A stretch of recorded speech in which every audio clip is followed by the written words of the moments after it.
नमस्कार, मैं डॉक्टर रजनीश कुमार आप सभी का एक बार फिर से हार्दिक स्वागत करता हूं। यूपीएलटी जीआईसी जीडीसी हिंदी 2025 मुख्य परीक्षा के दृष्टिकोण से हिंदी स्वलिखित प्रश्नों की सीरीज पर आप सभी से हम चर्चा कर रहे हैं। यह सीरीज ईएमआरएस परीक्षा के दृष्टिकोण से भी महत्वपूर्ण है। यदि आप टीजीटी या पीजीटी मेंस की तैयारी कर रहे हैं तो इसका लाभ उठा सकते हैं। प्रिय विद्यार्थियों, हम चर्चा करते करते पहुंच गए प्रश्न नंबर 58 के ऊपर, जिसके अंतर्गत हम बातचीत करेंगे हिंदी निबंध के स्वरूप और विकास पर विचार कीजिए। यदि ये प्रश्न 125, 200 या 250 शब्दों में लिखने के लिए आए तो आप कैसे लिखेंगे? तो चलते हैं सीधे, हम देखते हैं इस प्रश्न के उत्तर को। आप शुरुआत करेंगे रामचंद्र शुक्ल के एक कोटेशन के माध्यम से, जिससे कि यह पता चल जाएगा कि गद्य विधा में निबंध की क्या महत्ता है। शुक्ल जी ने लिखा है अपने हिंदी साहित्य का इतिहास में, यदि गद्य कवियों या लेखकों की कसौटी है तो निबंध गद्य की कसौटी है। आचार्य रामचंद्र शुक्ल। यानी कि हम गद्य के माध्यम से ये समझते हैं कि इस लेखक का क्या विचार रहा है, लेकिन उसमें जो भी प्रमुख विधाएं, उन विधाओं के मूल्यांकन के तौर पर निबंध को कसौटी के रूप में, प्रतिमान के रूप में देखा जा सकता है। तो निबंध की क्या महत्ता है, इस कथन से ही पता चल जा रहा है। आगे आप लिखेंगे, निबंध शब्द नि उपसर्ग के साथ बंध धातु से बना है। विचारों या भावों को सुसंबद्ध रूप में बांधकर जिस विधा में प्रकट किया जाए वह निबंध है। यानी कि किसको बांधना है? विचारों को बांधना है, भावों को बांधना है। अक्सर जब भी भावों की बात आती है तो हमारे दिमाग में काव्य आता है, ठीक है, और विचारों की बात आती है तो गद्य आता है। लेकिन कई बार हमने देखा है कि तमाम विधाएं जिनमें भावों और विचारों दोनों का मिश्रण होता है। निबंध में भी वही बात है कि निबंध के माध्यम से विचारों और भावों को सुसंबद्ध रूप में प्रकट किया जाए, वह निबंध कहलाता है। यह अंग्रेजी के एस्से का पर्याय है, क्योंकि अंग्रेजी में हम जो निबंध पढ़ते हैं उसको एस्से बोलते हैं, ठीक है, उसी का पर्याय, उसी के समानार्थी। निबंध के द्वारा लेखक किसी विषय अथवा वस्तु के संबंध में अपने विचारों या भावों को एक सीमित आकार में इस प्रकार प्रकट करता है कि वे पाठक के मन पर प्रभाव या छाप अंकित कर सकें। उसके व्यक्तित्व, चिंतन, संवेदनशीलता की अभिव्यक्ति निबंध में आवश्यक है। विचारों और वर्णन की दृष्टि से निबंध अपने आप में पूर्ण होना चाहिए। तो देख रहे हैं आप, शुरू के पैराग्राफ में आपको ऐसे ही लिखना है कि निबंध के माध्यम से जो लेखक है किसी विषय को केंद्र में रखता है अथवा वस्तु को केंद्र में रखता है, या फिर जो भी उसका अनुभव रहा, व्यक्तित्व, चिंतन, संवेदनशीलता, उसकी अभिव्यक्ति अपने निबंधों में करता है। आगे जब हम निबंधों के प्रकारों को देखेंगे तो और चीजें क्लियर होंगी। तो निबंध के प्रकार कितने हैं? निबंध मुख्यतः दो प्रकार के होते हैं, विषय प्रधान और विषयी प्रधान, ठीक है। एक में सब्जेक्ट और एक में ऑब्जेक्ट। सब्जेक्ट के अंतर्गत क्या है? विषय प्रधान निबंधों में विचार या चिंतन, और विषयी प्रधान निबंधों में लेखक की व्यक्तिगत भावनाओं की मुख्यता रहती है। तो आप समझ गए होंगे कि विषय प्रधान निबंध क्या है, जिसके अंतर्गत कोई लेखक किसी विषय पर विचार करता है या चिंतन करता है। और विषयी प्रधान निबंधों में लेखक की जो व्यक्तिगत भावनाएं या फिर जो उसके अनुभव रहे उसको अभिव्यक्त करता है। यानी कि एक है व्यक्ति प्रधान, ठीक है, इसमें कोई व्यक्ति का जो अनुभव होता है उसकी प्रधानता होती है। विषय में कोई विषय होता है जिस पर निबंधकार विचार विमर्श करता है, चिंतन करता है। इसीलिए आप देखेंगे आचार्य रामचंद्र शुक्ल ने जो चिंतामणि भाग 1 लिखा हुआ है, उसकी भूमिका में उन्होंने अपने निबंध के बारे में पूछा है कि ये पाठक तय करेंगे कि उनका निबंध विषय प्रधान है या विषयी प्रधान है।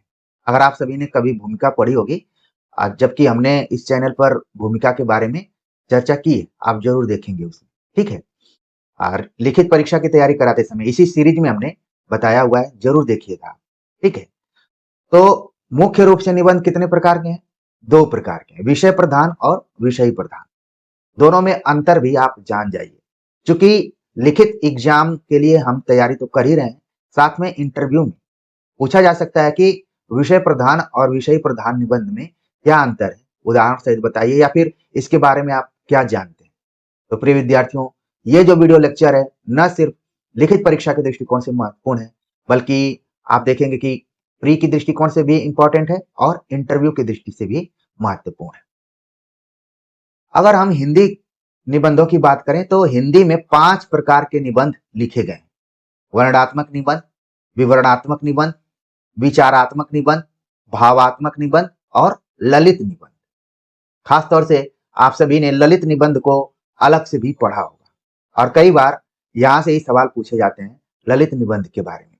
ठीक है, तो देखिए, हमारी कोशिश है कि समग्रता में आप सभी को बताया जाए, उन की पॉइंट्स की तरफ आपका ध्यान ले जाया जाए जहां से अक्सर प्रश्न बनते हैं। प्रश्न इसी में से अब बन सकते हैं। ठीक है, कि भावात्मक निबंधों की विशेषताओं को लिखते हुए किसी एक निबंधकार के ऊपर लिखिए, तो आप यहां से भी उस उत्तर को अच्छे से कंप्लीट कर सकते हैं। ललित निबंध को जोड़कर पूछा जा सकता है, विचारात्मक निबंध को जोड़कर पूछा जा सकता है। तो इसमें कई प्रश्न छिपे हुए हैं, बस आपको जानना जरूरी है। तो हिंदी में 5 प्रकार के निबंध लिखे गए, उनकी चर्चा हमने कर दी। अब एक एक करके हम देखते हैं कि वर्णनात्मक निबंध क्या है। इसमें निबंधकार किसी बाह्य दृश्य का वर्णन करता है, लेकिन वर्णन में तटस्थता रहती है।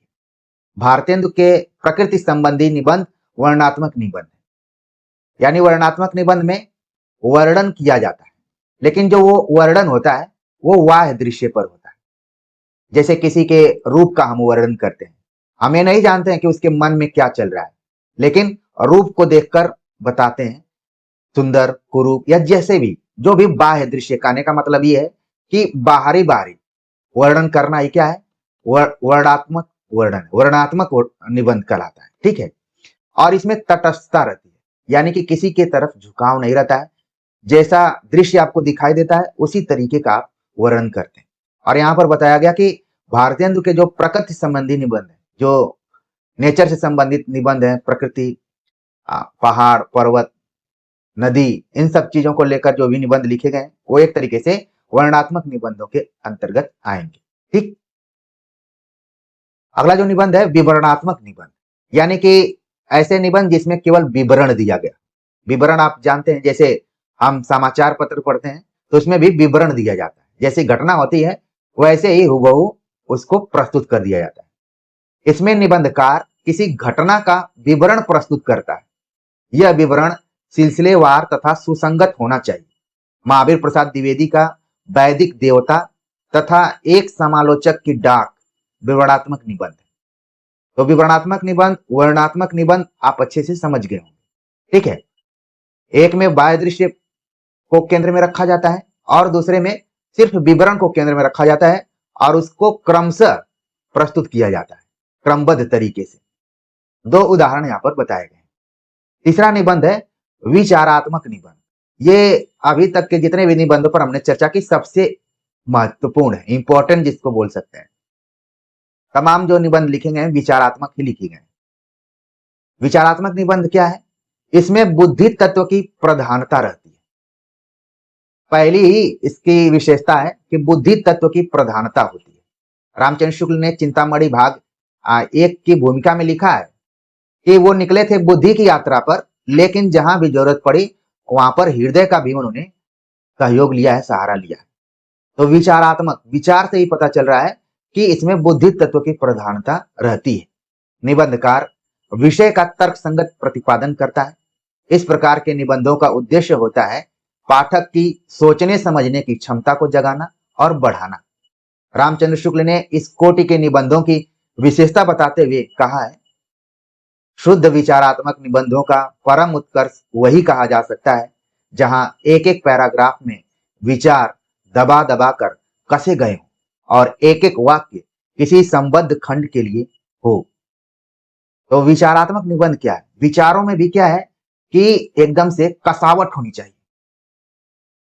ठीक है, एक विचार दूसरे विचार से मिलते रहे, मतलब एक वाक्य दूसरे वाक्य से मिलता रहे। जैसे आप सभी आंसर राइटिंग लिखने की कोशिश कर रहे हैं, अब वो आपके विचारात्मक निबंध का ही उदाहरण है।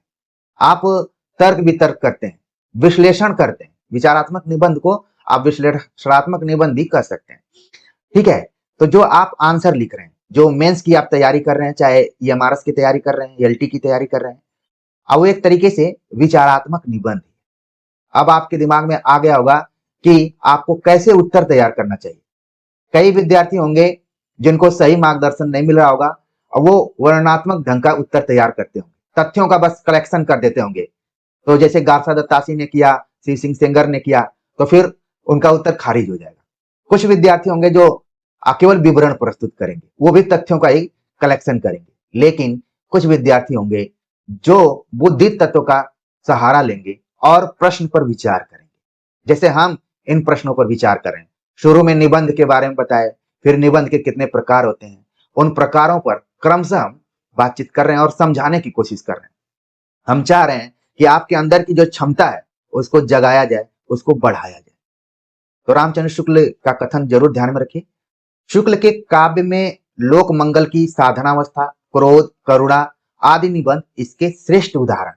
यानी विचारात्मक निबंधों की जब भी बात की जाएगी तो आचार्य रामचंद्र शुक्ल का नाम वहां पर आएगा। और जिसमें उदाहरण हमने बताया कि काव्य में लोक मंगल की साधनावस्था, सिद्धावस्था को लेकर भी उन्होंने चर्चा की है। क्रोध क्या है, करुणा क्या है, श्रद्धा भक्ति, लोभ और प्रीति, ठीक है, लज्जा और ग्लानि, उत्साह, तमाम निबंध उन्होंने लिखे हुए।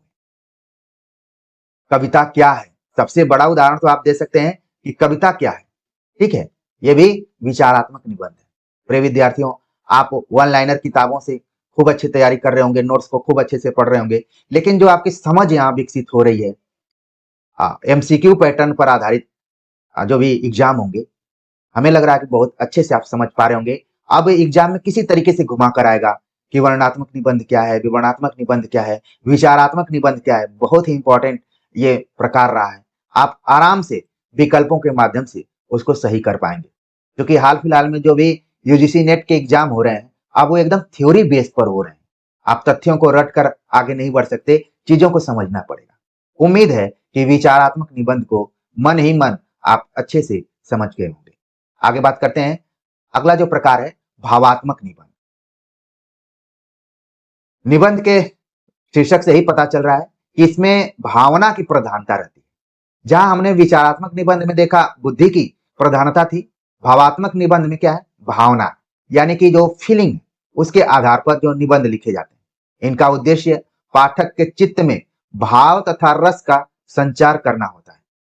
पूर्ण सिंह के मजदूरी और प्रेम, आचरण की सभ्यता, सच्ची वीरता, कन्यादान तथा पवित्रता आदि निबंध इसके उदाहरण हैं। आप देख रहे हैं कि जब हम भावात्मक निबंध की चर्चा कर रहे हैं तो सिर्फ और सिर्फ पूर्ण सिंह का नाम यहाँ पर लिए, यानी कि पूर्ण सिंह विशुद्ध तरीके से भावात्मक निबंधकार के रूप में जाने जाते हैं। उनके जितने भी निबंध हैं वो भाव व्यंजक निबंध है। इसी को कई बार भाव प्रधान निबंध, केवल शब्दों का ही तो खेल है, और जब आप शब्दों को अच्छे से समझ जाते हैं तो आप की जो समझ है वो अच्छी हो जाती है।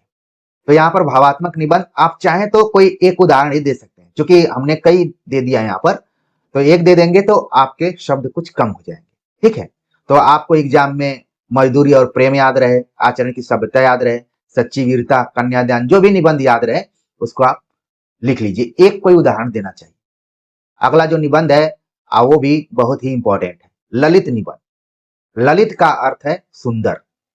इस निबंध में आप देखेंगे कि सौंदर्य की बात की जाएगी, ठीक है, लालित्य की बात की जाएगी, या फिर भारत के परिप्रेक्ष्य में देखें तो भारतीय जो वांग्मय है, ठीक है, वांग्मय यानी साहित्य की बात की जाएगी, वेद पुराण इन सब को लेकर चर्चा की जाएगी। इसके बाद भारतीय जो दर्शन है उसको लेकर बात की जाएगी, भारतीय जो जीवन है उसको लेकर चर्चा की जाएगी, लोक संस्कृति की बात की जाएगी। ये सभी ललित निबंधों के अंतर्गत आते हैं। ठीक है, इसमें निबंधकार अपने व्यक्तित्व, चिंतन, संवेदनशीलता तथा अनुभूति के द्वारा विषय को समन्वित करके पाठक को कहानी, नाटक और कविता की तरह रसास्वादन कराने लगता है। वह निर्बाध होकर पाठक से बातचीत करता हुआ अनेक विषयों प्रसंगों को समेटता हुआ आगे बढ़ता है। स्वच्छंदता, कल्पना और लोक जीवन से लगाव ललित निबंध की विशेषताएं। इसे व्यक्ति व्यंजक निबंध भी कहा गया है। हजारी प्रसाद द्विवेदी के अशोक के फूल, विद्यानिवास मिश्र के मेरे राम का मुकुट भीग रहा है और कुबेरनाथ राय का रस आखेटक आदि ललित निबंध के उदाहरण हैं। तो जो भी हमने उदाहरण दिया है, आप चाहे तो यहाँ पर कुटज, देवदार आदि निबंधों का, आम फिर से बौरा गए, इस टाइप से निबंधों का प्रयोग आप कर सकते हैं, लिख सकते हैं। ठीक है, विद्यानिवास मिश्र और कुबेरनाथ राय तो अर्धशतक ही लगा दिए, बल्कि 100 निबंध के आसपास में इन्होंने पूरा अगर जोड़ लिया जाए तो लिखा ही है। तो कोई एक उदाहरण आपको देना है जिससे कि आपके उत्तर में कसावट भी रहे और एग्जामिनर आपकी जानकारी को समझ भी पाए। तो इसीलिए तो मेंस का एग्जाम हो रहा है। ऑब्जेक्टिव में भी आपका टेस्ट ले लिया जा रहा है, जैसे एलटी की बात करें, जीआईसी की बात करें या फिर एमआरएस की बात करें, तो इसमें भी 40 प्रश्न आपके ऑब्जेक्टिव तथ्यात्मक कितना ज्ञान है उसकी जानकारी तो ले ली जा रही है, लेकिन आपकी समझ कितनी अच्छी है उसको लिखित परीक्षा के माध्यम से चेक करने की कोशिश की जा रही है। तो उम्मीद है कि ये जो हमारी सीरीज चल रही है आपके आत्मबल को, आत्मविश्वास को बढ़ाने में काफी मदद कर रही होगी। और अंत में हम निबंध की शैलियों पर भी थोड़ा बहुत चर्चा कर लेंगे कि निबंध व्यास, समास, धारा, तरंग और विक्षेप शैली में लिखा जाता है। भावात्मक निबंधों में धारा, तरंग और विक्षेप तीनों प्रकार की शैलियां मिलती हैं। तो ये शैली है, जैसे कुछ निबंध हैं जिनका कि बहुत उसमें विस्तार है, कुछ निबंध हैं जैसे कि उसमें संक्षेप में ये चीजें कही गई, ठीक है, और कुछ निबंध हैं जो भावात्मक होते हुए उसमें धारा प्रवाह है, उसमें आप पढ़ेंगे तो आपका दिमाग इस तरीके से तरंगित होने लगेगा और फिर विक्षेपित आप शैली में ये निबंध लिखे गए। ठीक है, तो इन शैलियों को आप ध्यान में रखिए। कुल 4-5 तरीके की शैलियां भी हैं, इनको आप नोट भी कर सकते हैं। ठीक है, जैसे 5 प्रकार के निबंध थे उसी तरीके से 5 शैलियां भी हैं यहाँ पर।